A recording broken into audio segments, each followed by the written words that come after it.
তোর বউ আজকে এক পাতিল ভাত ময়লার বালতিতে ফালাই দিচ্ছে। তোর কষ্টের টাকার কোনো দামই নেই তার কাছে। তোমার মা কেন আমার আলমারি চেক করবে? এই বাসায় কি আমার প্রাইভেসি বলতে কিছুই নেই? বাসায় আসতে না আসতে অভিযোগ শুরু করে দাও, আমার আর ভালো লাগে না এসব।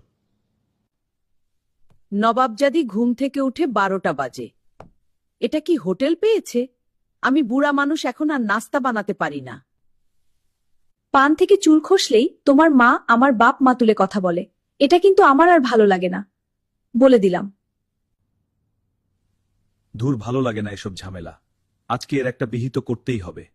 তোমরা দুজন একে অপরের বিরুদ্ধে আমার কাছে ইয়ে নালিশ করো।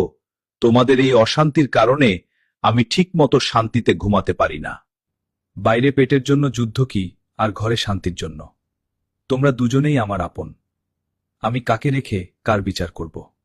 আর মা, আমার ছোট বোন যখন বেলা 12টা পর্যন্ত ঘুমায়, তখন তুমি বলো আহারে মেয়েটা ক্লান্ত।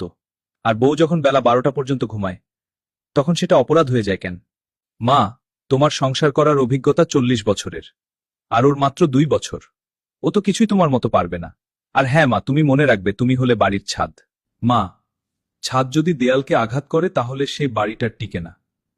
তুমি ছেলের বউকে কেন নিজের মেয়ের মতো দেখো না মা?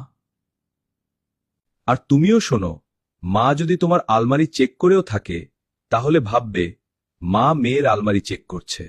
তোমার মা যদি তোমাকে বোকা দেয়, তাহলে তুমি লাগেজ গুছিয়ে কোথাও চলে যাও, নাকি দুদিন পর আবার সব ভুলে কথা বল।